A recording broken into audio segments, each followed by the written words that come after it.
Please join me in prayer. As together we acknowledge the one life, everywhere present, that one perfect life that I call Spirit, that I call God, that permeates all of creation with its love, creativity, peace, and power. And we align right here and now with that one power, with that one love, that one life, knowing that that Spirit, the Spirit of creation, dwells within us, as every one of us. And it pours itself through us out into its creation so that we may be a blessing to the world. So I give thanks for this. I give thanks for the Spirit within each one here. I give thanks for the Spirit that inspires Reverend Diana's talk this morning. And I give thanks that this beloved community, Mystic Heart, is a great experiment in the grace and belonging. So knowing our time together is powerful, is joyful. I just let it unfold, knowing that the Spirit of God is present. And so it is. Amen.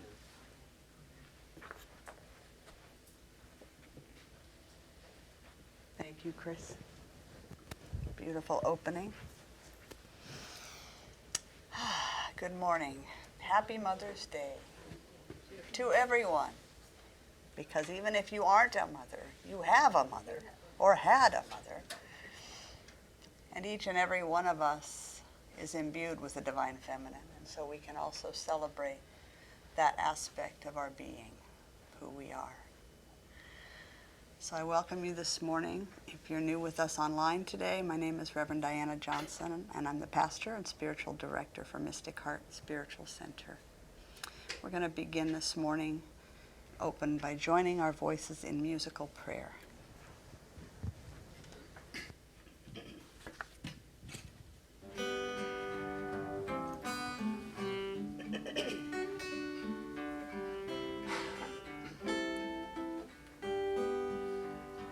Welcome home to your mystic heart.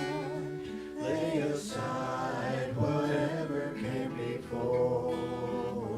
Let your own intuition start to guide you to heaven's door. Welcome home to your mystic heart. Lay aside whatever came before. Let your own intuition start to guide you to heaven's door. To guide you to heaven's door. To guide you to heaven's door.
bright shining as the sun.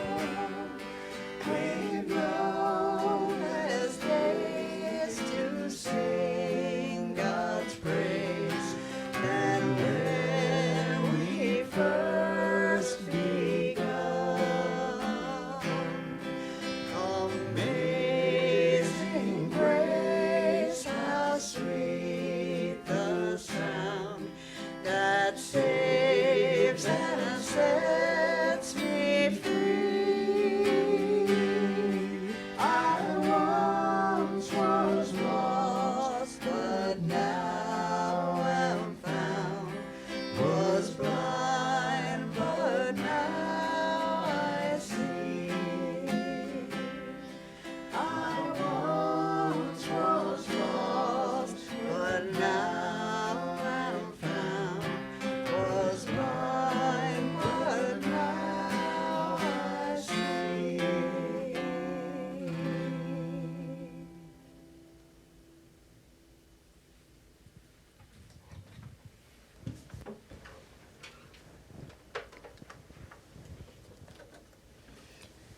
As we come together this morning in community, in deep gratitude for Sangha, spiritual community, the power of collective prayer and meditation, and we give thanks for what that brings to bear on the world. So settling into the stillness now, I breathe, I bring awareness to the breath, allowing it to ground me. Fully present in the here and now,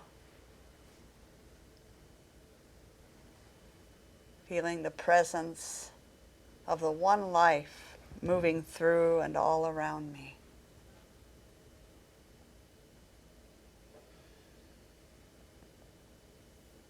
Sensing and knowing that I am an expression of that life.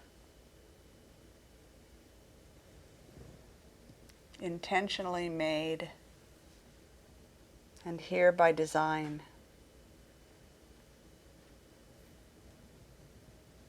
Part of an infinite field of awareness.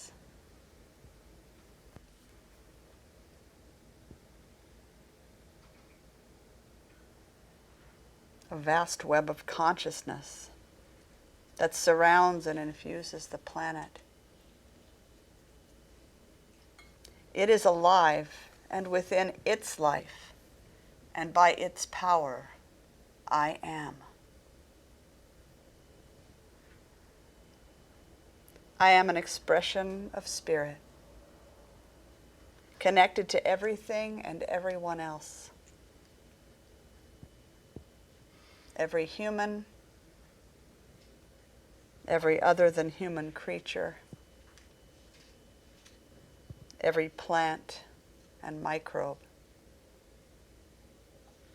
every rock and grain of sand, every drop of water, part of one sacred whole.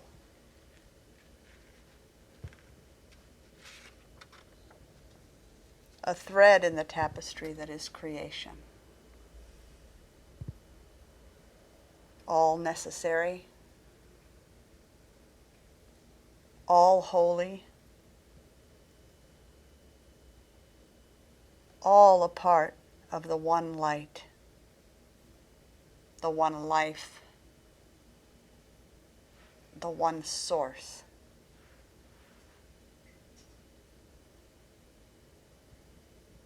As I sense my connection with all of life, I am empowered. And as we gather together, that power increases.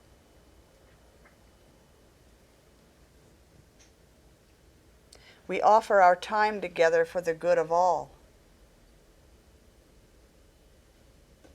Peace, harmony, and grace are rippling out into the world. By our every thought, word, and action, we are contributing to the conscious evolution of humanity, to the transformation of the planet.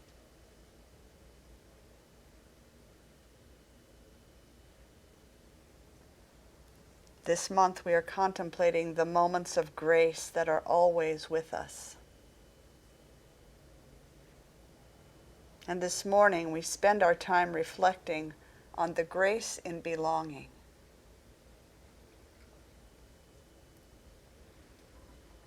What do we mean by grace? Grace is the goodness that is always available. The very nature of Spirit or God itself. We experience grace to the degree that we place our faith in it, truly believing and living as if goodness is the guiding principle of our lives. Grace is not a gift bestowed upon a few by a capricious God.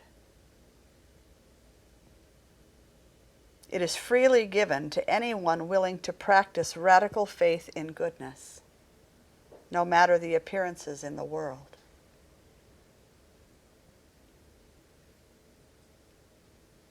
That is the real reason that grace seems to appear for some and not others. I say seems because grace does not always show up as ease and comfort. When we're feeling a bit too comfortable, it may appear as a challenge, a difficult person or situation. It is said that grace comforts the afflicted and afflicts the comfortable. In other words, it brings peace in turbulent times, and it shakes things up when we need a nudge.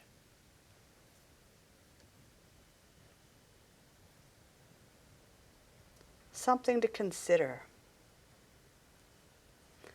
Do I think of the uncomfortable conditions in my life as grace in disguise?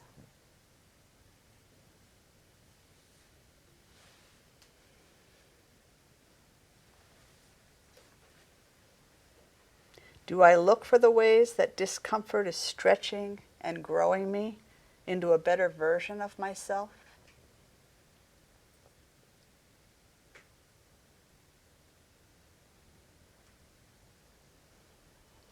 Each of us has the inherent capacity to look for the grace in our lives. The Master Jesus was trying to direct us towards this truth, that the kingdom of heaven, or grace, is both within and all around us, if only we have eyes to see and the faith to believe in the goodness.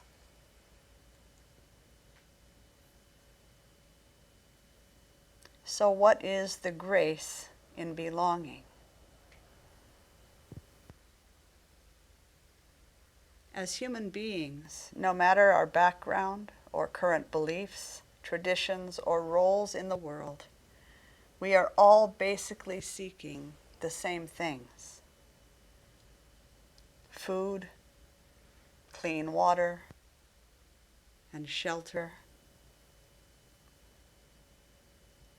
Somewhere safe and comfortable to lay our heads at night. Peace and harmony in our lives, our homes, and our communities. We each want to love and to be loved, to have meaning, purpose, and a way to make a contribution, and to find a sense of belonging. We are social creatures, born into families for a reason. We all need to belong.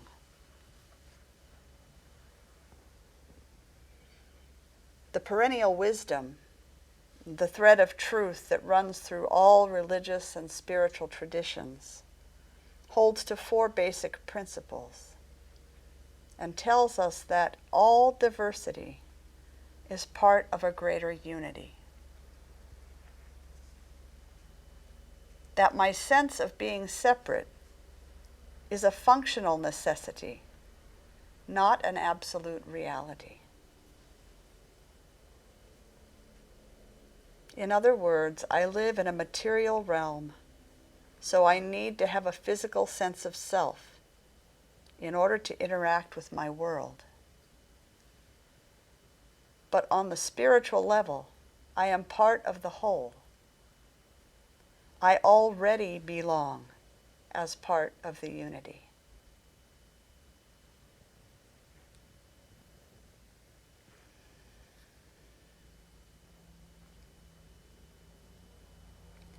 It also tells us that all of my suffering is the result of my thinking I am separate from my source. I have somehow forgotten that I belong.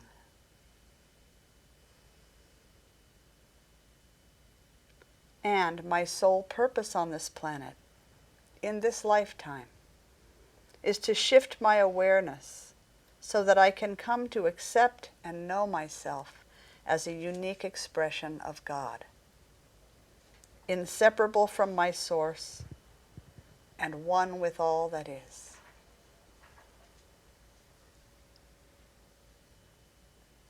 The wisdom of the ages points towards this understanding, this awareness, that there is a special grace in belonging, and my entire life's purpose is to find it.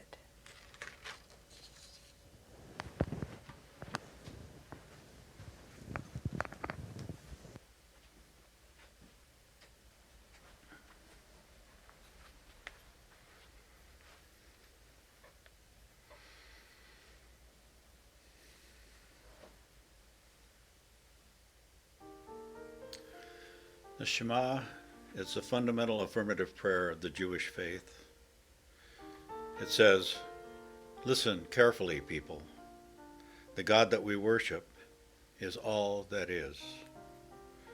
Spirit is infinite, expressing as all of manifest creation. It takes infinite diversity to reveal the unbounded glory of God, and we all take part in the divine unity of being." Our sense of being a separate self is a functional necessity. It helps us navigate through our daily lives, to interact with one another. But it is not the ultimate truth of our being. Our personal self is the way that the infinite divine self experiences life as us. But we are still interconnected parts of one unified spirit. Living from our functional self often leads to feeling alienated from one another, from nature, from our Creator. The second creation myth in the Hebrew Scriptures describes this experience. We forget that we are one with God. Focused on our perceived separateness, the Garden of Eden disappears. Paradise is lost simply because we forgot.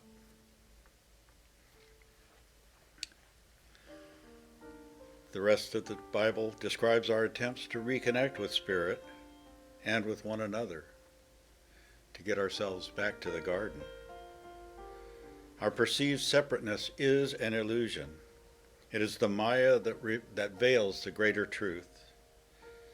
We dispel the illusion by learning to embrace our functional self and our unity simultaneously. In our 3 minutes of shared silent contemplation this morning, I invite you to practice holding both identities in your heart-mind, both your human self and your divine self. the idea of a distinct individual you and the you that participates fully in the great divine mystery. Your finite mind and body, and your infinite spirit and soul.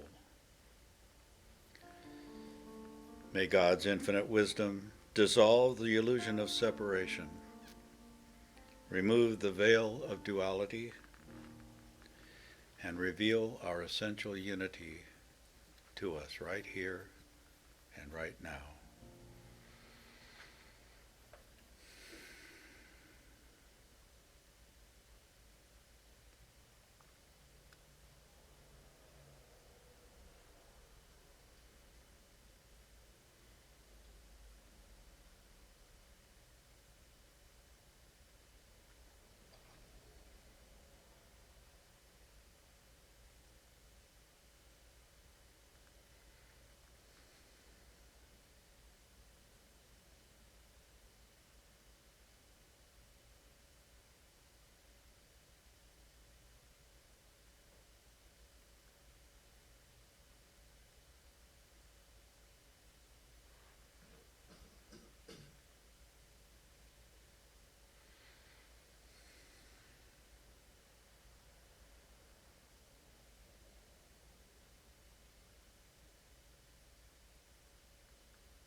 Great Spirit, Divine Mother, thank you for this time of deep reflection, of profound communion with you and with my spiritual family.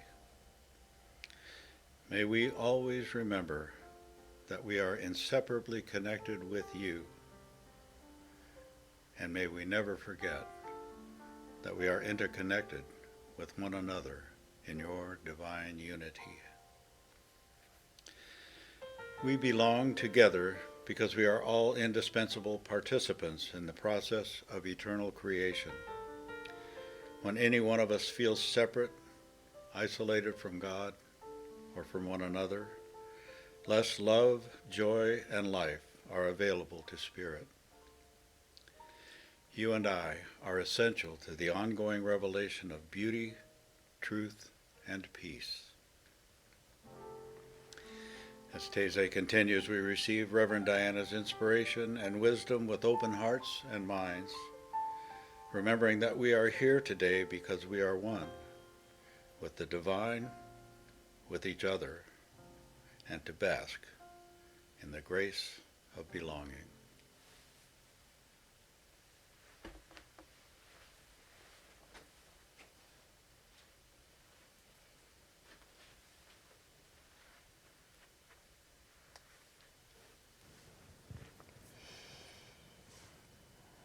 My sole purpose in this lifetime is to remember who and whose I am.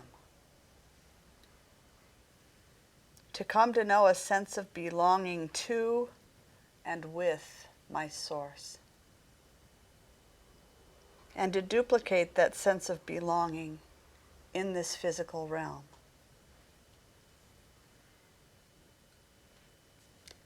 And that's where we can get into trouble. We have come into this existence in a culture that rewards us for our independence. Even here in our community, we like to think of ourselves as spiritually independent. In our culture of rugged individualism, deep in the race mind lives an idea that we need to pull ourselves up by our own bootstraps. As human beings, we grow up with this expectation of being independent, taking care of ourselves. And of course, this is a useful skill. But what happens when we fall? What happens when we can't do it alone? We feel isolated, sometimes ashamed of not living up to the expectation. And in a time that perhaps we shouldn't, we tend to withdraw. The human ego, or belief in itself as separate, has a purpose: to protect and sustain the body and mental capacities so that this physical body can exist. It is protective by nature. But in its desire to protect, it can have mistaken assumptions. It can see independence as the opposite of belonging. It can think that independence is real rather than a fallacy. We are not built to be independent. We are social animals, born into family units. And as humans, we are interdependent with all of creation. We are one part of nature, not separate from it. We belong as part of the whole.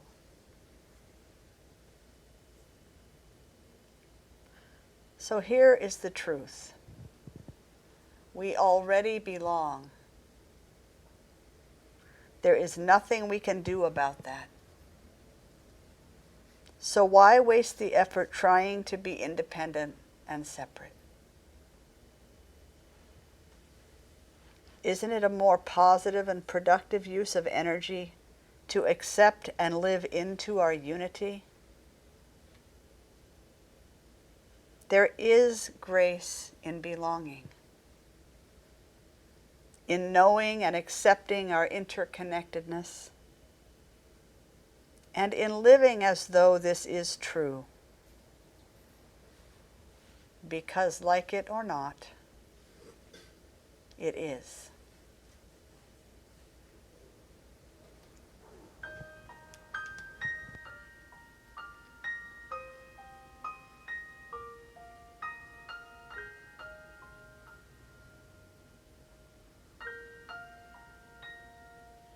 We are held in the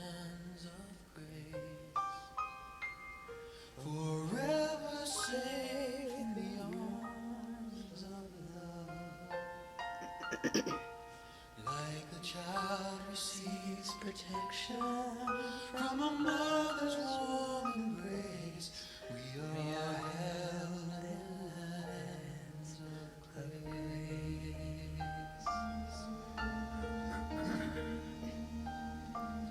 You are held in the hands of grace,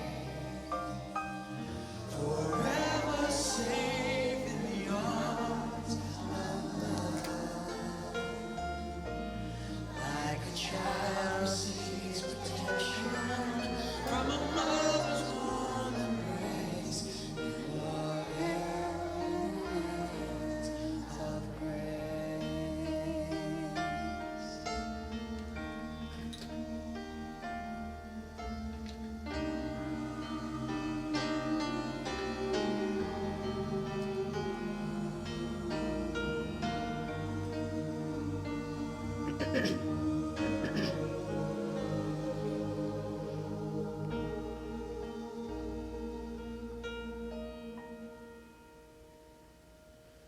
We are held in the hands of grace, forever safe in the arms of love. Like a child receives protection from a mother's warm embrace, we are held in the hands of grace. We are held in the hands of grace.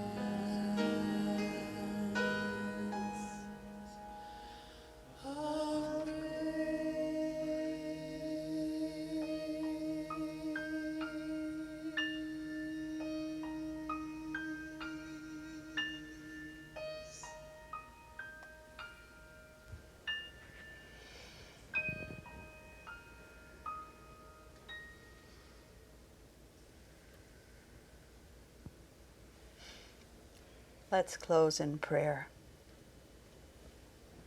I have chosen the words of John O'Donohue to open my prayer this morning. The hunger to belong is at the heart of our nature. Cut off from others, we atrophy and turn in on ourselves. The sense of belonging is the natural balance of our lives. There is a childlike side to the human heart that is always deeply hurt when we are excluded. When we become isolated, we are prone to being damaged. Our minds lose their flexibility and natural kindness. We become vulnerable to fear and negativity. The deepest nature of the soul is relationship. Consequently, it is your soul that longs to belong. It is also your soul that makes all belonging possible. No soul is private or merely mortal. As well as being the vital principle of your individual life, your soul is also ancient and eternal, and weaves you into the great tapestry of spirit that connects everything, everywhere. Belonging is not merely shelter from being separate and different. Its more profound intention is the awakening of the great belonging which embraces everything. Our hunger to belong is the desire to awaken this hidden affinity. Then we know that we are not outsiders, cut off from everything, but participants at the heart of creation. Each of us brings something alive in the world that no one else can.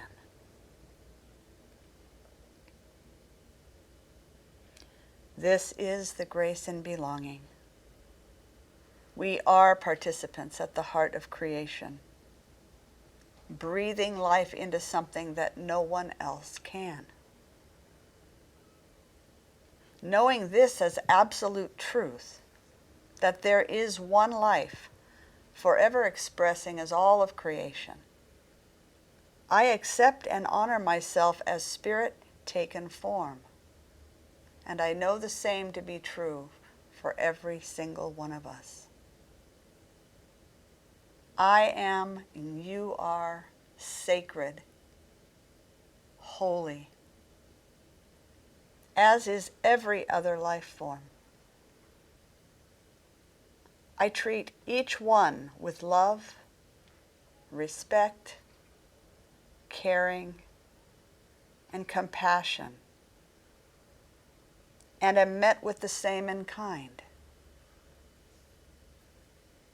I give thanks for this beautiful day, for the countless blessings that pour through my life. I give thanks for this amazing community of beings, all committed to becoming the best versions of themselves. I give thanks for life itself and for the opportunity to be here now at this time in our history. I trust and know that my life serves the whole in meaningful ways. And so, knowing the power of my word and trusting Spirit is bringing it into form and experience right here and now as it is spoken, I release this prayer. Deeply felt, powerfully spoken. All that follows is part of my answered prayer. And so I simply let it be. And together we say, and so it is.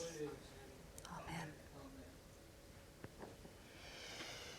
I invite you to bring your awareness back into your body, to your senses, to the atmosphere of the room.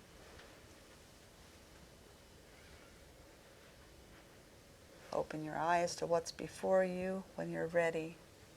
You can gaze around and say good morning to those here sharing in this grace-filled time with you. Spiritual family, one of your support systems, should you choose it for yourself. So as we prepare to close our Taizé this morning, we offer the opportunity for you to share of your financial good with the community in support of the work that we're doing in the world. We know that circulation of all types is a spiritual practice, a sacred practice, and it's one that supports Mystic Heart very well. So by your generous gifts, we continue to do our good work right here for you and out into the greater community. If you're joining us online, you can go to mysticheart.org and you'll find a donate button, you'll find a Venmo QR code, and you'll find our mailing addresses. So many options. And as we pass the basket today, please enjoy the grace in small things.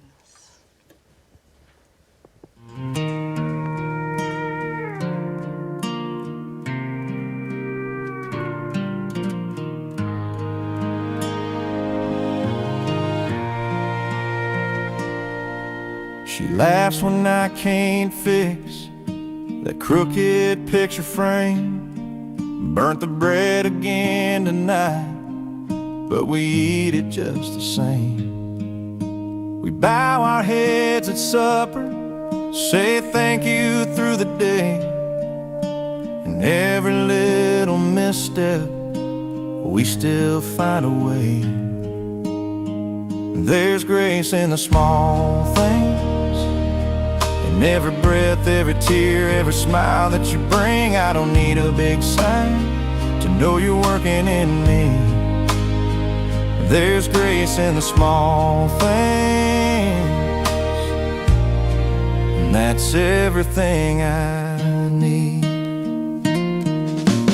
Neighbors' engines giving out, kids outgrow their clothes.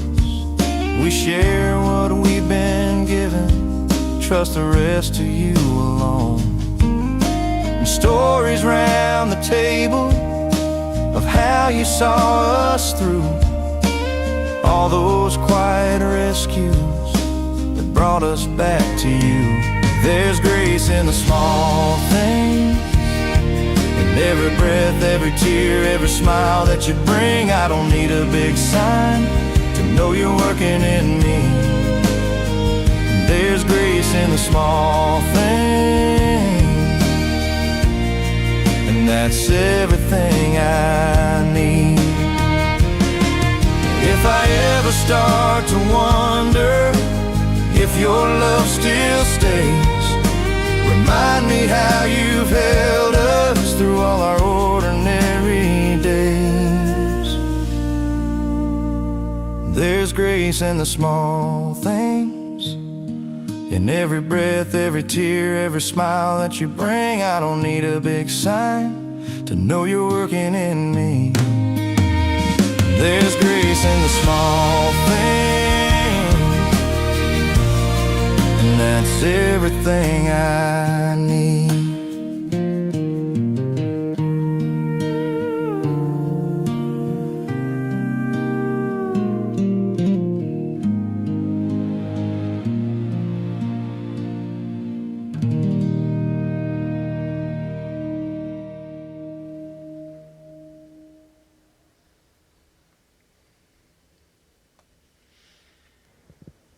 So much grace in every little thing. We say thank you for these generous gifts, knowing that they are given from a very loving place, a very generous place in your heart. We receive them with deep gratitude, and we put them to good work. Thank you, Spirit. Thank you to each one. And so it is. So as we're closing up and you're going on to get your warm drink or going on to the rest of your day, I want to remind you of just two things in case you're not here at the end of the conversation.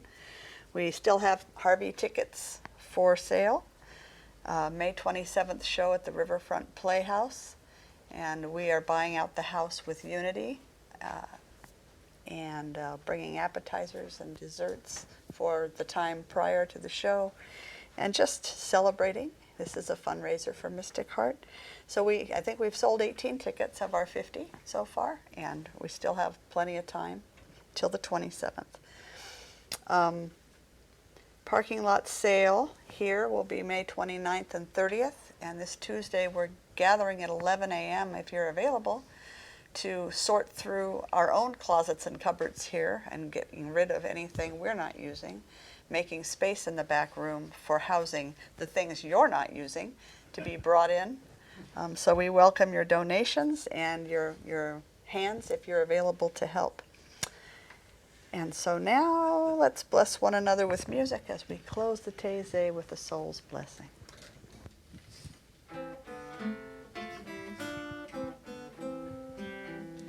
May your soul always find what it's looking for. May your heart always lead the way. May you live in peace and harmony, and may love always fill your day. May your path be strewn with happiness. May success find you everywhere. May you always embrace compassion and grace, and may God always answer your prayer.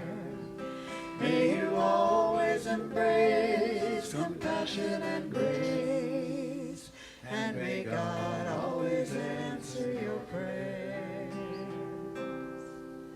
God bless you. Have a beautiful Mother's Day, and maybe I'll see you back at 10:30.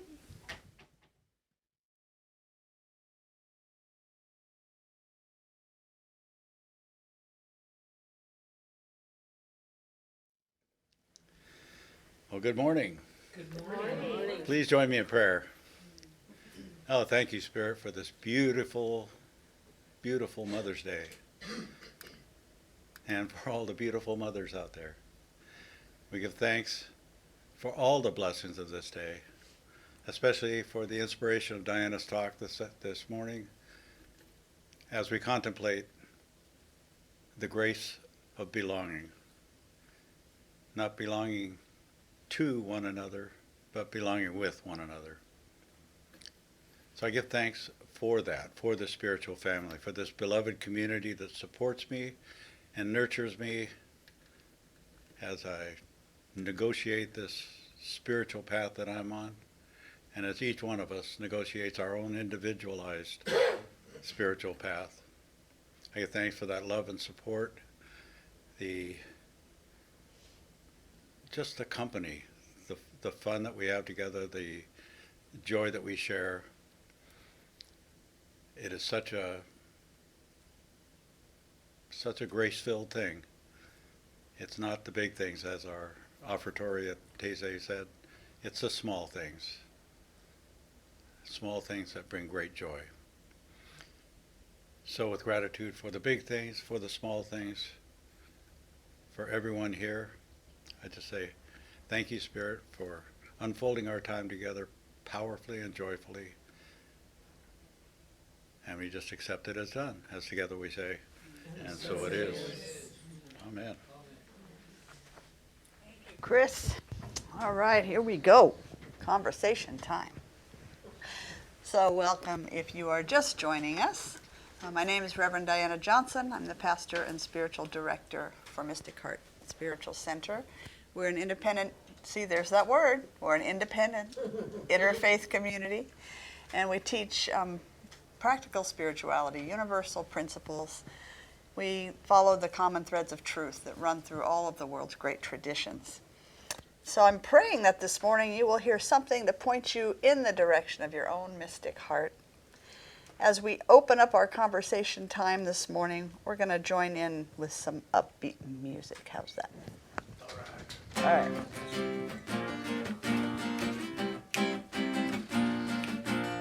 Welcome to the Mystic Heart. Join the celebration. Lift your voice and sing your part. Make this affirmation. Spirit made us family, loving hearts to share. Together we are joyfully practicing the possible through prayer. And everything's possible through prayer. Mystic Heart.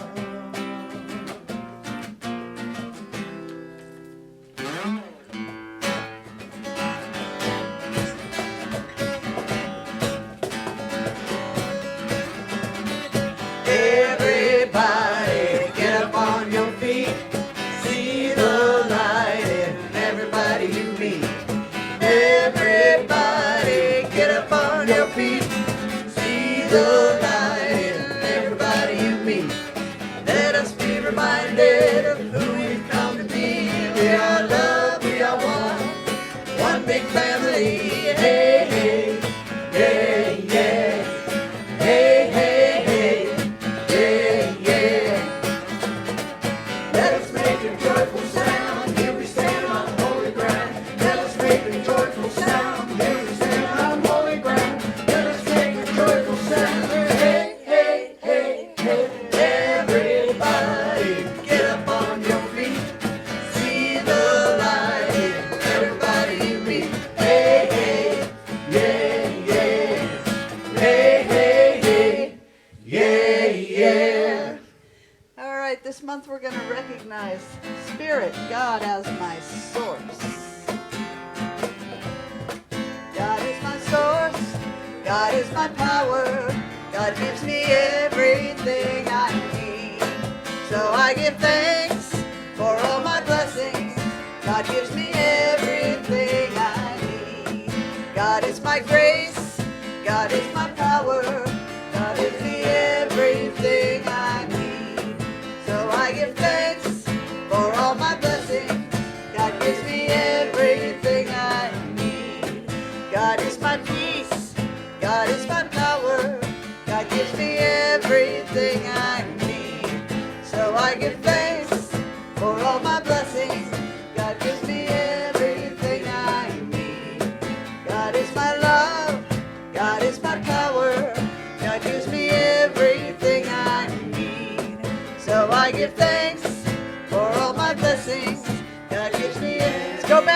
grace. God is my grace. God is my power. God gives me everything I need. So I give thanks for all my blessings. God gives me everything. Back to source. God is my source. God is my power. God gives me everything I need. So I give thanks for all my blessings. God gives me everything I need. God is my source. God is my power. God gives me everything I need. So I give thanks for all my blessings. God gives me everything I need. God is my source. God is my power. God gives me everything I need. So I give thanks for all my blessings. God gives me everything I need. God gives me everything I need. God gives me everything I need. Woo. Notice it said need, not want. God gives us what we are. That's what God gives us. Reflection right back to us. So we can trust that if we are being graceful in the world, then grace will be back, right back at the doorstep.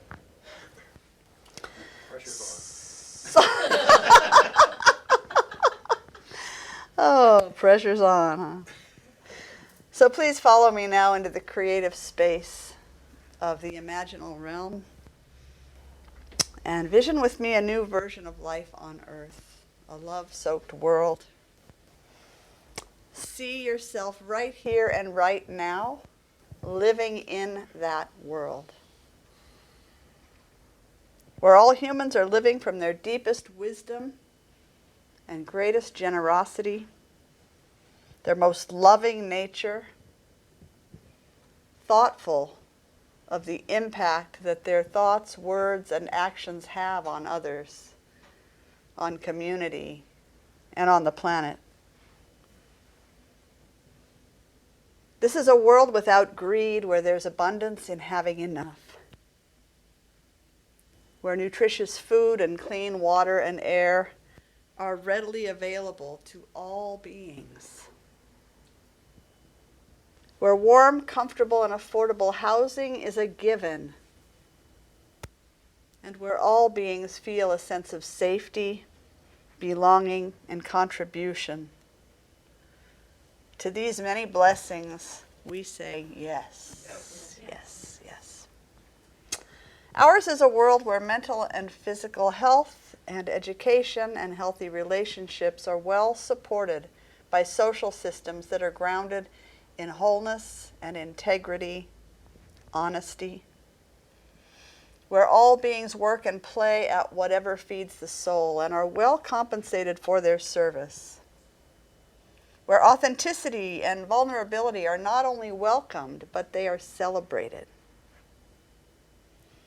A world where the peace we cultivate within ourselves shows up as a world free of hatred, violence, or indifference.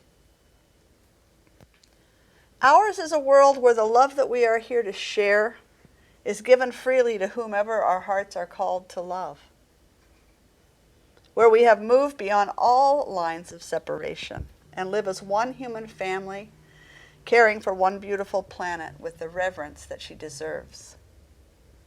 To these blessings, we say yes, yes. We recognize that transformation is not a one-and-done thing. It's an ongoing process. And especially in times of great change, people benefit from working and playing and simply being together. So this community stands as an open and welcoming place for all who seek support, belonging, and a sense of family. This community redefines church as a place of self-discovery, authenticity, kindness, radical inclusion, and love. To these blessings, we say yes. It's by the power of the great mystery moving through each one of us that this prayer is acted upon, answered even as it is spoken. As one by one we live into and from this vision, it cannot be otherwise. So it is with deep faith and profound gratitude and great joy that I release my word to the one who gets it done, and so it is. Amen. Om Shanti Shanti Shanti. So bringing awareness back to the room. Thank you for joining me in our sacred practice. I've actually been told by folks who attend here who are Christian that that's our liturgy. And I love that. That our global connection in the Taizé and our love-soaked world is our liturgy. And I'm like, yeah, I'll take that. If that can be liturgy, I'll take liturgy. Oh, you are the Archdiocese of Mystic Hearts. Oh. Okay. So there's an energy shift in the room as we practice for visioning for our love-soaked world. I can feel it every single week. And I know that we have sent out a wave, a ripple of renewal and love into the world that can't ever be taken back. So there it goes. We let it loose. Our theme this month is Moments of Grace. We started out at the retreat with that being the retreat theme so that we could lead into this month and carry it through the whole month. The topic of conversation this morning has been the grace in belonging. So during Taizé, I led us through some contemplations that grace is the goodness that's always available, the very nature of Spirit or God itself, that we experience grace to the degree that we place our faith in, like truly believe and live as if goodness is the guiding principle of our lives. That grace is not a gift bestowed on a few good people by a capricious God. That's not what we're talking about. But it's a gift freely given to anyone willing to practice radical faith in goodness. And, sometimes that's challenging with the appearances in the world, But that's the real reason that grace seems to appear in some lives and not in others, is grace doesn't always show up as ease and comfort and beauty. Sometimes it shows up as a gentle nudge to get us out of our comfort zone, to get us out of a stuck place or situation. Grace comforts the afflicted and afflicts the comfortable. And if we don't respond to that gentle nudge, we'll get a little bigger nudge, a little bigger nudge. Some of us call the final nudge that it takes the divine 2x4. But that's still grace. It's still grace. So then we reflected on the grace in belonging, and that as human beings, no matter our background, our current beliefs, or traditions or roles in the world, we are all basically seeking the same things. That we're seeking peace and harmony in our lives and homes, to love and to be loved, to have our basic needs met, and to find meaning and purpose, sense of belonging. We're social creatures. We're born into families for a reason. We are, of all of the creatures on the planet, we require the largest number of years to nurse us from birth to being independent, supposedly independent adults. And then we sat in contemplation of 4 principles that are offered by the perennial wisdom, which is that ancient wisdom, common threads of truth that tend to run through all the world's religions. And the first of those was, all diversity is part of a greater unity. All diversity is part of a greater unity. The second is that my sense of being separate is a functional necessity, not an absolute reality. So it allows me to engage with my material world, my sense of being a separate, independent person. The third was that all my suffering is the result of my thinking I'm separate from my source. forgetting that I already belong. And fourth, that my sole purpose on this planet in this lifetime is to shift my awareness so that I can come to accept and know myself as a unique expression of God. That's it. That's what we're here for. Whatever that looks like, it's going to look different for every single person, that journey. The wisdom of the ages points towards this understanding that there is a special grace in belonging, and my entire life's purpose is to find it. So I'm going to use that as our jumping off point for conversation today. Anybody in this room own a pair of boots? Yes. Do your boots have straps on them? No. No. No. Mine neither. Got little loops on them. Yeah, little loop. Little loops, no straps. Shoelaces and loops. So we live in a culture of rugged individualism. We're taught to pull ourselves up by our own bootstraps. I heard that growing up, I don't know how many times. Does that make sense to you? Pull yourself up by your own. It doesn't even make any sense. It's a silly metaphor. But it's prevalent in our Western culture. It's a deep part of the race consciousness. We grow up with this expectation of becoming independent and taking care of ourselves. And it is ultimately our responsibility as adults to get our needs met and to take care of ourselves. I'm not saying that we shouldn't do that. But we asked a question in the Taizé, you know, what happens when we fall? What happens when we can't do it alone? What happens then? I'm all independent, I'm all grown up, I'm taking care of myself. And what if suddenly I fall ill? Or there's an accident? Or whatever? Then what? Realize that we need other people. Oh, we realize that we need other people. Then we have to figure out how to put down our pride and ask for that Then help. we have to figure out how to put down our pride and ask for the help we need. Hopefully we become aware that we've always been relying on other people, even thinking that we're so independent or doing everything on our own. Then it's like the groceries you're buying at the grocery store, where did Right. that come from? Where Right. did that come from? And it just, there's so many people involved in you taking care of yourself Yes. that you could just be cutting off a source of community from that idea. Right. Yeah. So hopefully you would recognize that all along you have been interdependent, you have not been independent. How many people in this room built your own house? How many people in this room put your own automobile together?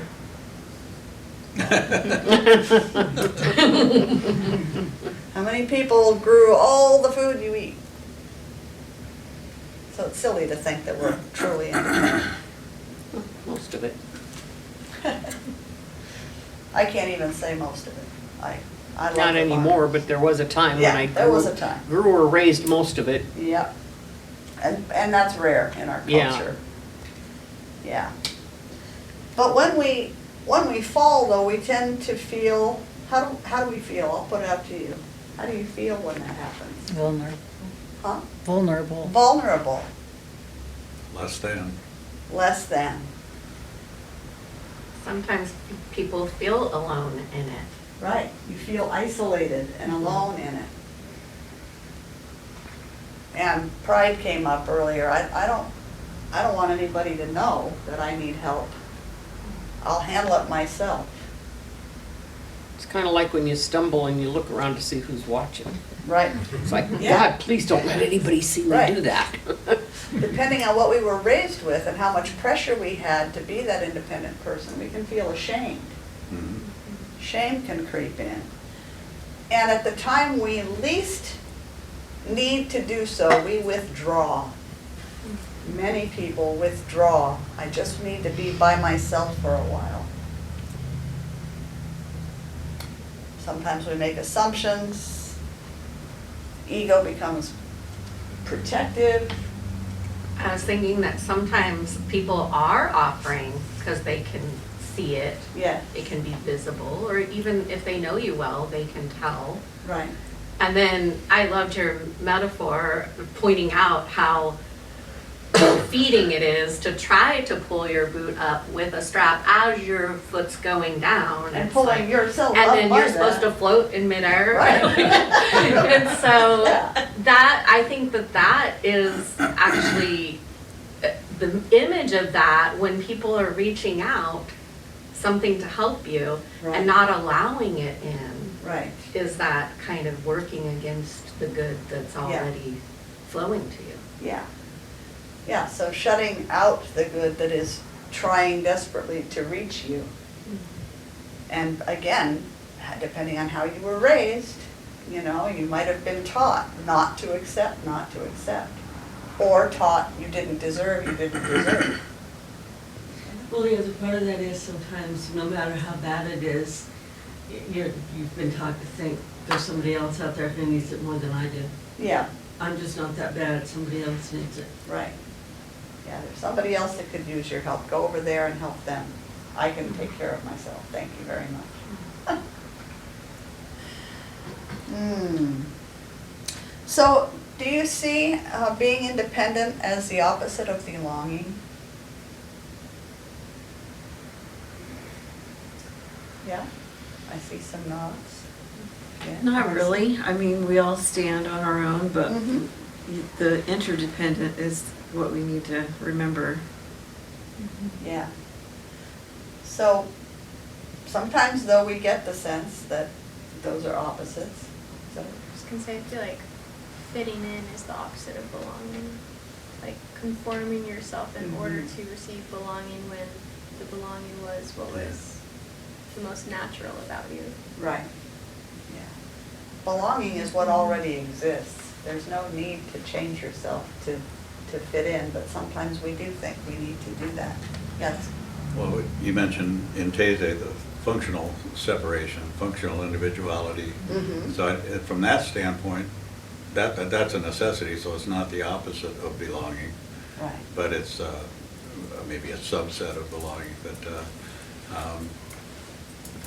But that, if you take the individualism too far, it becomes isolation, which probably is the opposite of belonging. Okay. So isolation more as the opposite of belonging. Okay. How does it feel to think of complete independence as a fallacy? Foreign. Something we've made up? I would agree with that. When it's to the point of always having to affirm our independence from Uh-huh. everyone and everything, as if we are separate, as if we Right. are isolated. I think that is when it feels like it's opposite Mhm. of belonging. Yeah. And so that I do think that there's a fallacy there with it, because it doesn't have, Yeah. independence doesn't have to be that. Right. And are we raised with that idea? No, No. No, not most of us anyway, so. Yeah, I just feel like complete independence, if you actually look at it, it has no evidence backing it. Right. Like if you actually take some time, it's like, there is no such thing. No, no, there's not. true. Just like if there's one mind that we're all taking part in, there's no privacy. Michael?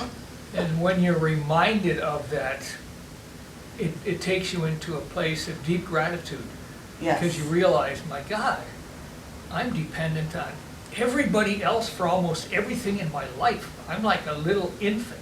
Right, If it weren't for all these other people around me, I wouldn't survive. right, yeah.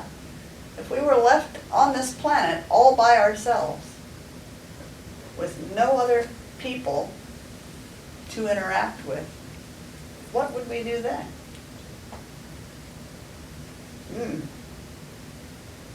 So we're not built to be independent. It's not how we're made. We're social animals. As I said earlier, we're born into social structures, family units. And as humans, we are interdependent, not just with other humans, but with all of creation.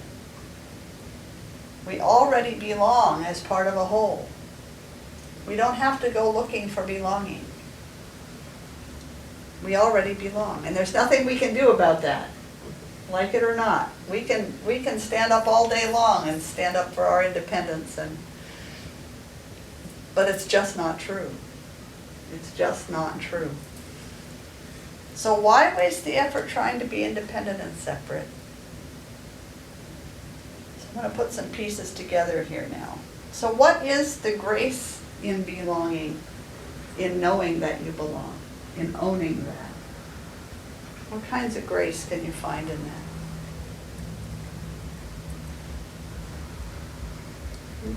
Acceptance. Okay, you can find acceptance. Nice.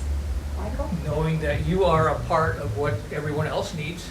Okay, so you have purpose because you are and have what everybody else needs. Right. In We're their a piece lives. of the puzzle. Yeah, piece of the puzzle. Lucinda? Peace. You can find great peace in that. You already know who you are, you know where you belong.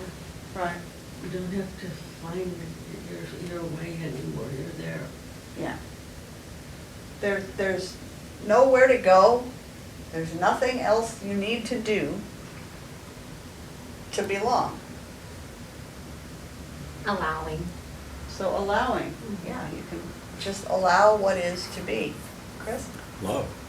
You can find love in that sense of belonging. Absolutely. Fine. You can receive it and give it, because we need to do both. You can receive love, you can give love. And we need to do both. Yeah, so. Sufficiency and trust. Find sufficiency, that's a grace. Nice. And trust. These are all such nice places to be, right? Bob? Well, when we share our experiences, like in a group, such as this, or classes, it actually can help others, because they might say, oh, I made that mistake too, and Mm-hmm. gain from others' experiences and advice. It doesn't mean we have to be like everybody else, but Right, if you're all alone, you don't have that, yeah. advice in the bank. You just can't go to the bank for your bank card and draw out some Right. kind of advice. Yeah. When we interact, we reflect for one another, we reflect back to one another. We share our wisdom, right? We can learn from other people and they can learn from us. We don't have to all make the same mistakes all the time. Bob is reminding me of vulnerability. Vulnerability, yeah, because it can feel very vulnerable to be a part of something and have people see you so deeply. But also giving ourselves permission, like when he was talking about learning from other people's mistakes, Right, I'm thinking of how they're sharing that and Yeah. we're sharing ours. right, And so it's that, that permission, that safe space. For Yeah. vulnerability. yeah. So I'll be right back there, I saw over here. You know, Bob was talking about our shared experiences, and in our Radical Knowing class, it actually, the author actually says it's our shared experiences that co-create us. So when we're sharing this, we're actually co-creating ourselves and one another. Because I'm taking your input, you're taking somebody else's input, and it's all part of what makes us who we are. Yeah. We don't grow into the fullness of who we can be without how everyone else sees us and knows us, reflects back to us. Just the increased compassion of realizing everybody also belongs. Like yes, for Yes. us, but everyone else too. Yeah, so increased compassion, another grace. Compassion, knowing that everyone belongs. And that can be challenging sometimes, when that everyone is someone that we struggle with. What's it like to be that person? That's a deep question. With all that that person has experienced and brings to bear, to have a sincere curiosity rather than a judgment about someone. Challenging work. So American mystic Ernest Holmes defines grace this way. It says, grace is the givingness of spirit to its creation, and is not a special law, but a specialized one. In other words, grace is, but we need to recognize it. It is not something God imposed upon us, but is the logical result of the correct acceptance of life, of a correct relationship to the Spirit. We are saved by grace to the extent that we believe in, accept, and seek to embody the law of good. So he says correct a couple times there. Is he using correct here to mean that there's a right and a wrong way to do this? Do you suppose that a great mystic would be talking about right and wrong ways to do things? I mean, he's talking about effective and ineffective ways. Okay, effective and ineffective. Life-affirming ways, ways that support us rather than tear us down. So it's saying that when we listen to our highest wisdom and we act according to that, when we're in the divine flow, that is the experience of grace, that it's always there, that we rise into it. I would also say a better view or perspective, Mm-hmm. because it's like that cleaning our lens Right, to clearer perspective. yeah, to Yeah. realize that the goodness and spirit itself is always seeking to express itself and in its full wholeness as us and everyone. Do we sometimes resist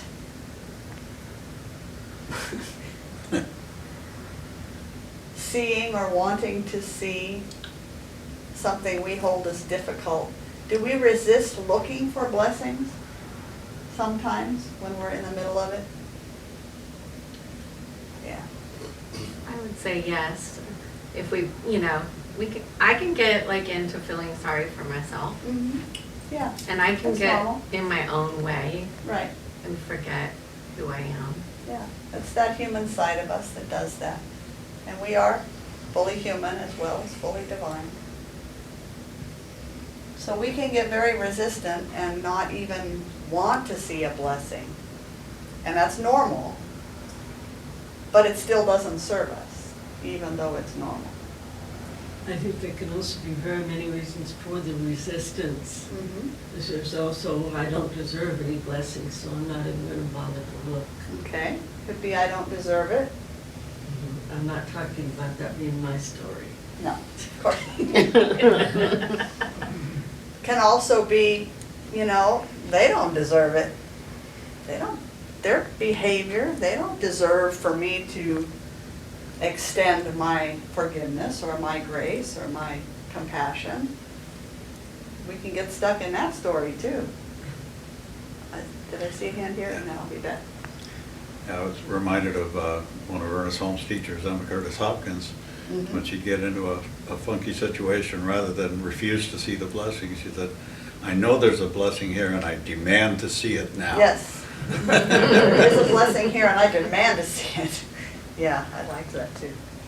I think sometimes it's a mistaken view of spirit itself. Mm-hmm. That there's this guy in the sky judging us, Right. and we don't deserve. Right, We're not worthy. yeah.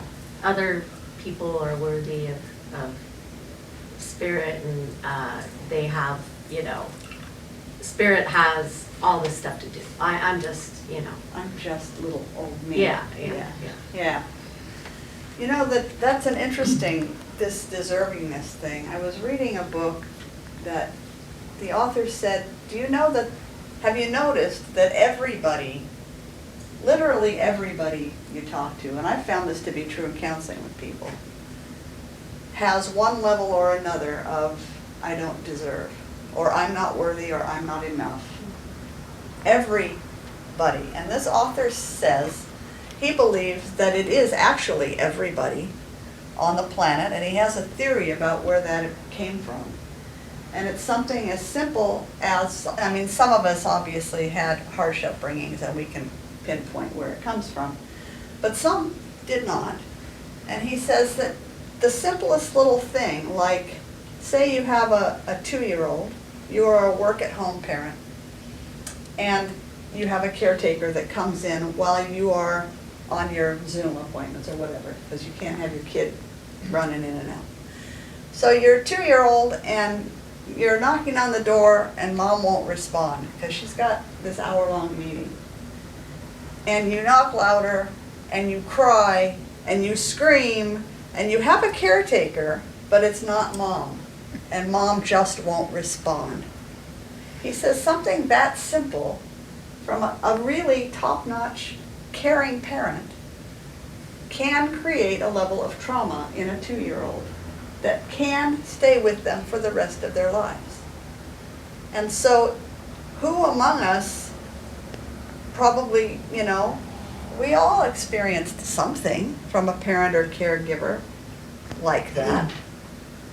And so if it can take that little for a tiny child to create a trauma response, then no wonder we're all walking around saying we don't deserve, we don't, you know.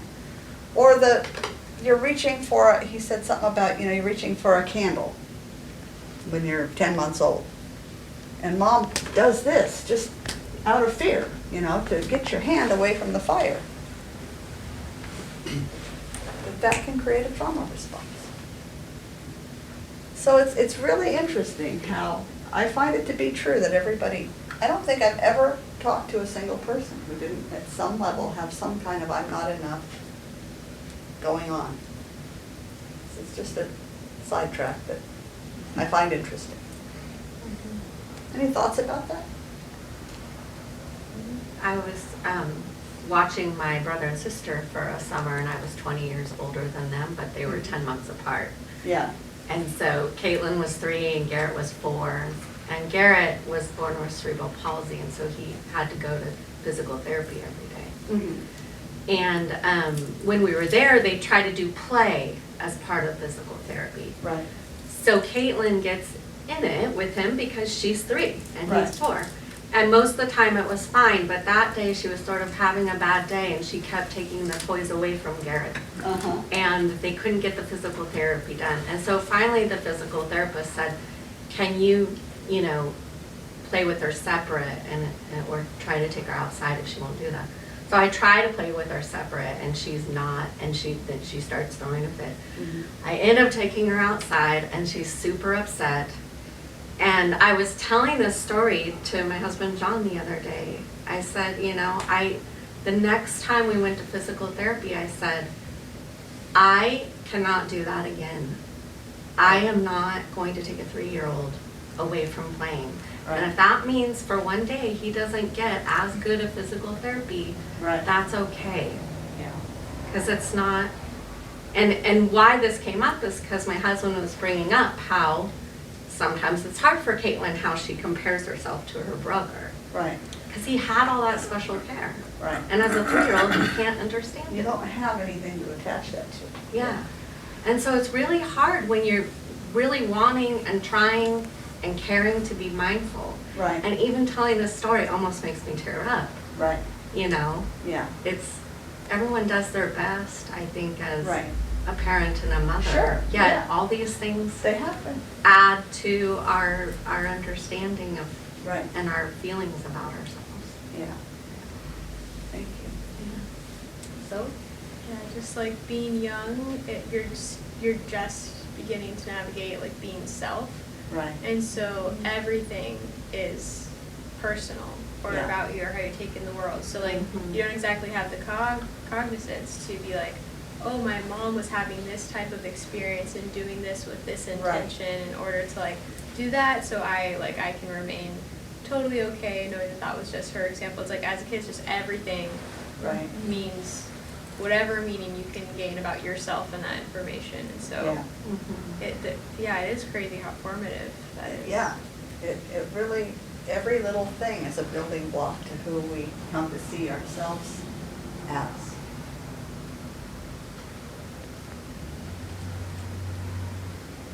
So somewhere in his definition, Holmes talks about embodiment. We are seeking to embody the law of good.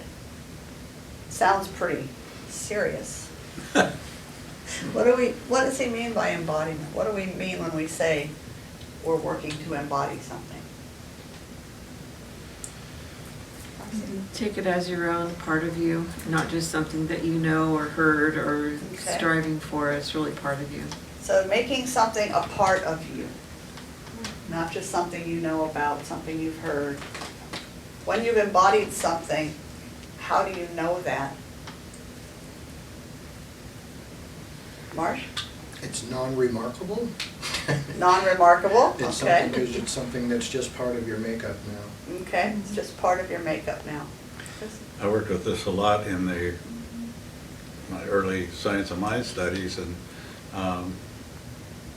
I have a set of beliefs that are philosophical or theological, what I believe, but then when I started doing affirmative prayer, you're trying to rewire it so you believe that you have what it is you're praying for, health, whatever it is. But what I found was I could say those words in my head, but they weren't ringing true in my gut. Mhm. You know, so for me, your embodied beliefs live in your gut. They, you know, it's, and you can embody newer beliefs, but it takes a while. That stuff's Yeah. been in there a long time. Yeah. So it tends to live in us internally. It, you know, what do you do when no one's looking? It's about living as though. It's about, people use walk your talk. It's when it's automatic. You don't have to think anymore about doing or saying or being a certain way. It's just who you've become. So that's embodiment. So we're seeking to embody the law of good. I love Marcia's non-remarkable, Yeah. unremarkable, Yes. because it is like that. I love the simplicity of that, because we're not having to think. Right. It's our new, like, New normal. MO, Yeah. mode of operation. It's like, Yeah. this is, it's just coming natural. This is how we're responding instead of maybe in the past reacting. Right. And it feels like, well, of course, I would always act or say it this way. Yeah. For me, probably not 10 years ago, right? So, Right, yeah. but it has that naturalness that it's like unremarkable. Sometimes we don't even notice how much we're embodying. Yeah. Embodying the law of good. Live in expectation of good. To respond to life from that expectation. And our language gives us away where that's concerned. A lot. Yes? We have laughter in the room. Well, just because that is what you spend time correcting for us. On your language. Yes. Even when we think she hasn't heard us. Right, yeah. Just suggesting sometimes that there might be a more uplifting affirmation. But you that could also make. confirms what you just said, which is everybody in one way or another Right. feels that they don't measure Yeah. up. Right, Because that sort of, that sort of humor, if you will, is something that I draw on a lot, and obviously you brought to my attention, it's just not a good idea Yeah, to well. be putting that out there. yeah. But it is self-deprecating, or at It least is, it that's, is. that's the intent anyway. I guess. Self-deprecation is also a prayer. Mhm, I yeah. mean, everything we speak, everything we think, everything we do is really a prayer in action. And the embodiment isn't just adopting a better affirmation, being like, oh yeah, that sounds No. better for me. It's the perspective that would naturally say this is true and that ring true. So Right. it's like allowing your perspective to switch on that instead of just overlaying it on top of I don't believe this about myself. Right, yeah. It's a real shift in perspective, yeah. Affirmations can be powerful tools, and if you're just laying it over what exists underneath it without any change, then they're really not doing what they're intended to do. It's like putting weed cloth down before you pull the weeds. Right. Yeah. And everything we say and think is an affirmation. It's just, is it a positive affirmation or is it a negative affirmation? Because there are negative affirmations that we make all the time too. So just to say it's an affirmation is, well, what direction is it going?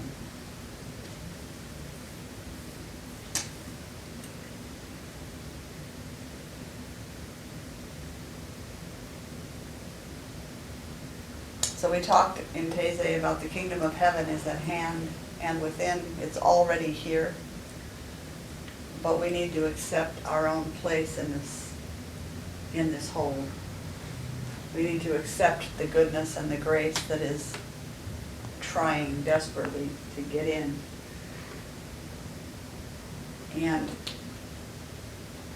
living as though we are interdependent beings, because we are, can go a long way towards moving us into that experience of grace.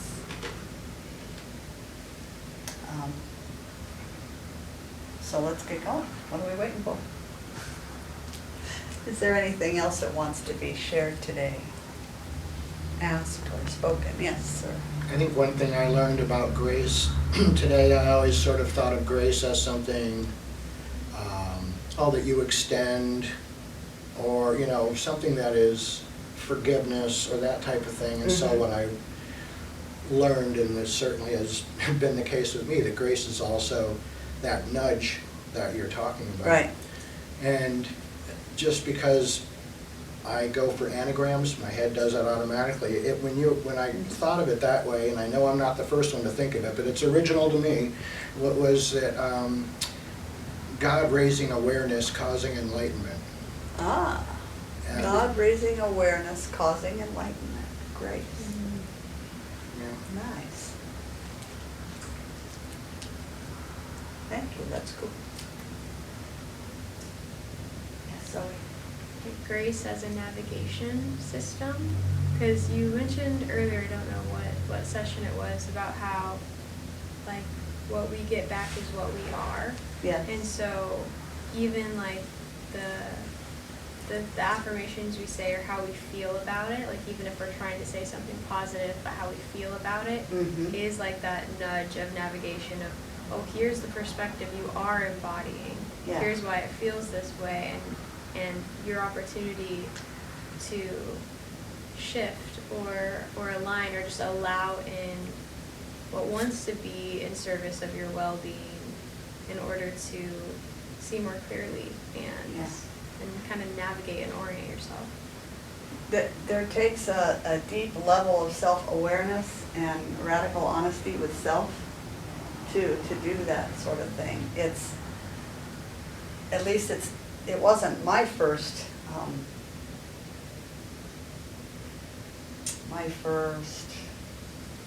what was the word I'm just looking for right now? It's not the first thing that I want to do sometimes when things are not going well in my life. To look inwardly to see what, I'm saying the right things and I'm doing physically the right things, but what is the feeling within me underlying that? Because all of the great teachers that I've studied will say, you don't, this law of attraction thing gets mistaught. You don't get what you want. You get who you are being. And that can be hard. That can be hard to own.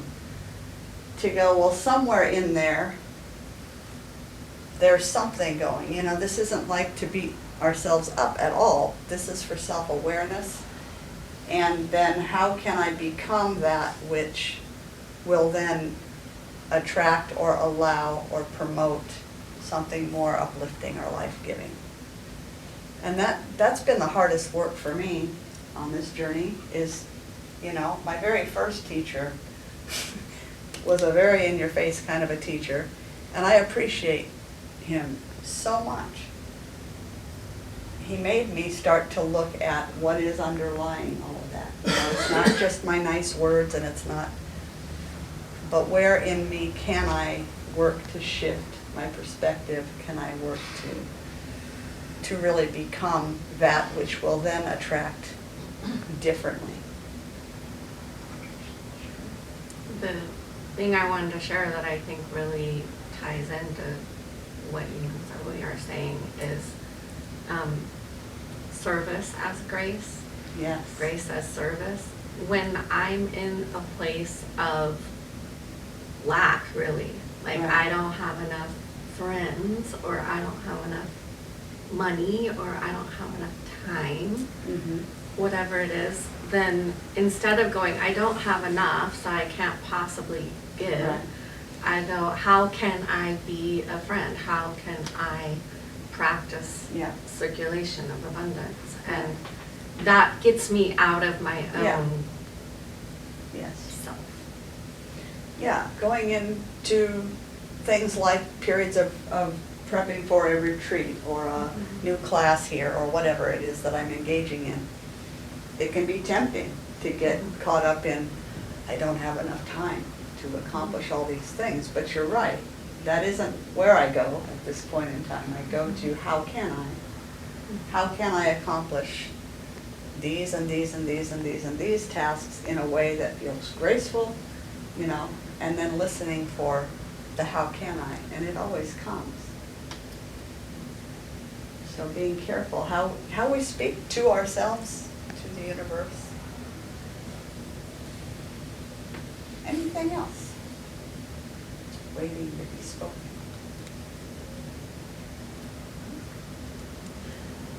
Okay, then I think I will close us up in prayer. We can get on to our retreat lunch, part 2. Food from the retreat. And next week, we'll have part 3. Before I close in prayer, though, I want to share a couple of quotes with you that I found. I don't know, I just thought that they would fit well. One of the very deepest of human longings is the human desire for peace. Peace of mind, peace in our relationships, peace in our homes and our neighborhoods. Peace among nations, world peace can only come when all of us cease from inner conflict. Inner peace and harmonious relations need to be cultivated. And I think that you would have to agree that it's a cultivation process. So I'm going to close a little differently by sharing some words of His Holiness Pope Leo XIV. He was speaking at a weekly general audience at St. Peter's Square, and he called for inter-religious collaboration rooted in truth, compassion, and respect to restore hope and safeguard humanity. Some of his comments were these. He says, "We have prayed for peace according to our diverse religious traditions, and we are now gathered together to proclaim a message of reconciliation. Conflicts are present in all parts of life, but war is no help in dealing with them or finding solutions." This wasn't just this week, by the way, that he spoke this. This has been years ago now. Peace is a constant journey of reconciliation. The human heart must be open to peace. It is through meditation that we open our hearts, and in prayer that we go beyond ourselves. The world is thirsting for peace. We need a true and sound era of reconciliation that puts an end to the abuse of power, displays of force, and indifference to the rule of law. Enough of war, with all the pain it causes through death, destruction, and exile. Remember, this is the Catholic Church speaking. I just thought this was awesome. Together we reaffirm our commitment to dialogue and to fraternity. Religions as mothers must encourage peoples to treat each other as family, not as enemies, for humanity forms but one community. Peace is the priority of all politics. As religious leaders, this is the heartfelt appeal that we make to those in positions of government. We share the desire for peace for all peoples. We are the voice of those who are not heard and the voiceless. We must dare peace.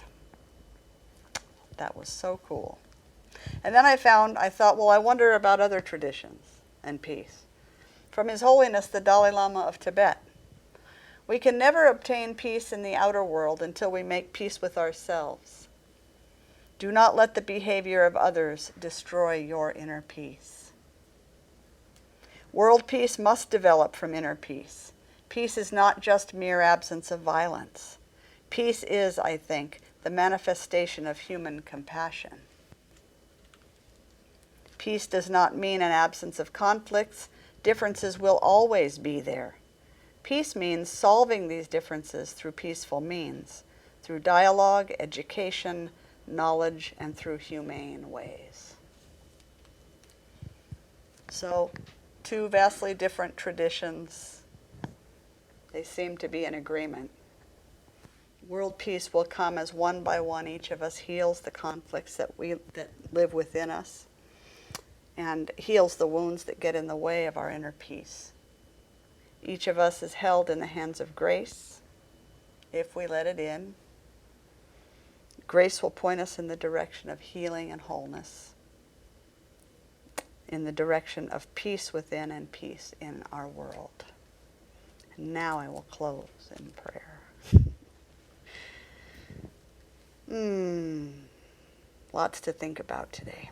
There is one life, only one life, forever expressing in, through, and as each and every one of us here, in, through, and as all of creation. No exceptions. And so as this one life forever expressing moves through me, I give it the experience of one human viewpoint. And I know that that's so for each one of us. Each one of us, though, is an intentional and perfect expression of divinity. And that is so exactly the way we are today, right here and right now. And that is so exactly how we are not today. It's all in divine perfection. Each one of us is irreplaceable. Each one of us is absolutely necessary to the grand tapestry of life. And it's so good to know that, from the divine perspective, that there's nothing wrong in any of us. There is nothing missing. We're each perfect and whole and complete, just the way we are. Spirit sees only perfection. My job in the coming week, and the same is true for each of us, is to show forth that perfection, to call forward the divine qualities given us at birth, and to open to the grace that is so freely given. I give thanks for the gentle reminders this morning that we are social beings who benefit from connection, who are dependent on others for our very lives. The reminder that seeking out and participating in community brings a sense of support and belonging, and that we are uplifted by those relationships in those interactions. We are held in the hands of grace as we hold the hand of another. I give thanks that we're building our faith in the world. We know that it can be challenging, and yet we let this vision become real in our hearts and our minds. We infuse it with our deep faith and our deep knowing. I give thanks for this beautiful community, for the support and sense of family that we share. And I'm so grateful for our beautiful and safe space to gather, for the financial and other support that makes it possible. I give thanks for every hand and heart that it took to bring our meal to the table today. May every one whose hands touched this food be blessed and know that their efforts are a blessing in the world. So in the spirit of grace, I release this prayer now to a loving and lawful presence, the one I call Spirit, the one I call God, trusting completely that a prayer spoken and deeply felt is already a prayer answered. So I simply allow it to unfold exactly as spoken, as together we say, and so it is. Amen. Well, thank you so much for joining me today on this Mother's Day. I know there are many other places and brunches and things that you could have chosen. So I'm deeply, deeply grateful to have you here. We're going to bring this part of the morning to a close. But before we do, we'd like to invite you to share of your financial good with our community, should you choose to do that. We are an independent, not really, self-supporting organization. I guess we depend on you, right? And your gifts do make it possible for us to do our work. So we thank you for your generous hearts. And as we share today, we'll enjoy Faith Rivera and Harold Payne's Stand Together.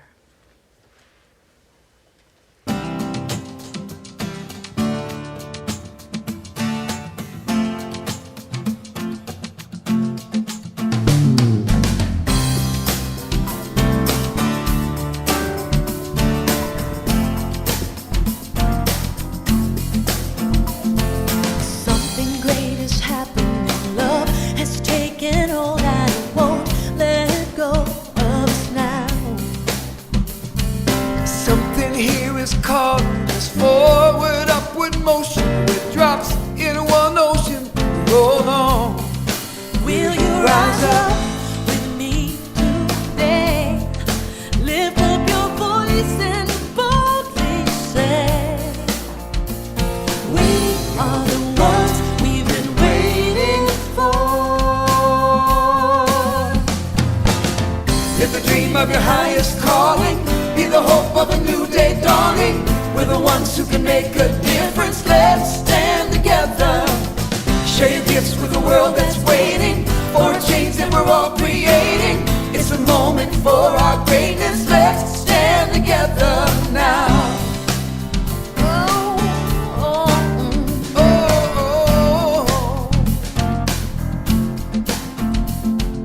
Every day's a chance you can do something amazing to feel your passion blazing and shine.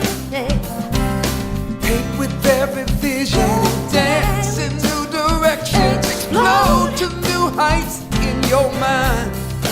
I will rise up with you today. Lift up my voice. Lift up my voice and boldly say, we are the ones we've been waiting for. Live the dream of your highest calling. Be the hope of a new day dawning. We're the ones who can make a difference. Let's stand together.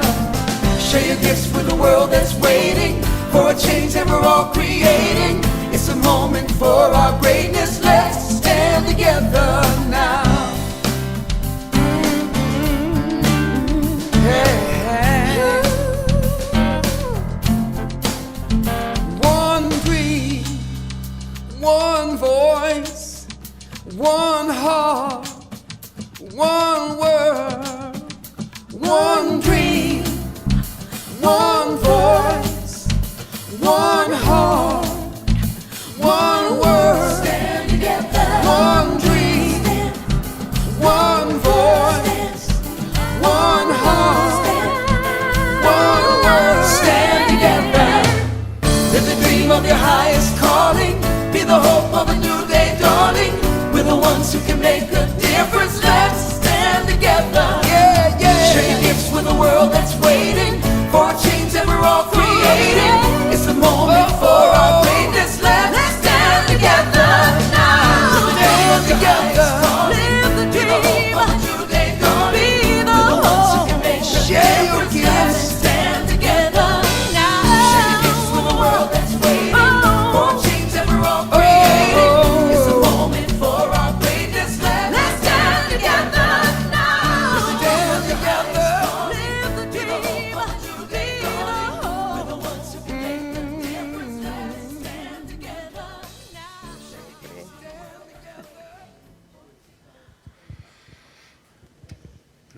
Thank you, Spirit, for these gifts. Thank you for the generous hearts that brought them to us this morning. I know that this church is blessed by all these gifts, and it allows us to be a blessing in the greater community as we serve in our food ministry and our housing ministries. So I just say thank you, Spirit. Thank you to each one here. We accept these gifts with a grateful heart and a promise to steward them wisely. And so it is. We'll sing you out to your next yet to be. Hopefully it's lunch. It is for me.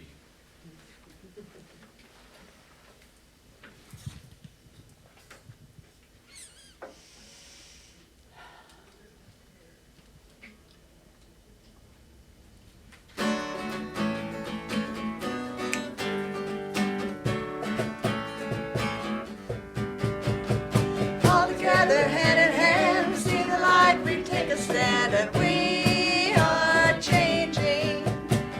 A whole new life for you and me, taking past and set it free, and share this blessing.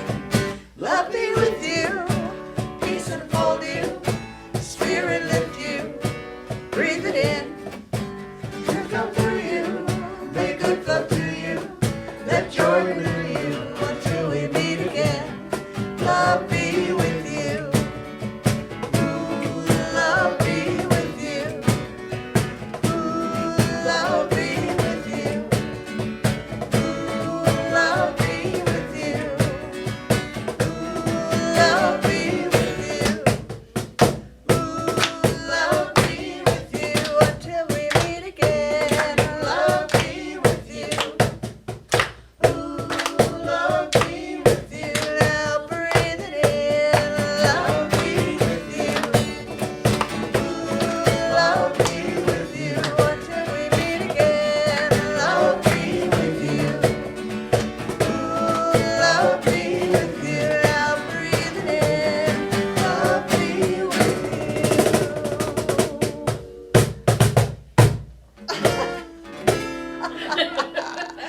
We love you. Have a beautiful Mother's Day. Happy Sunday.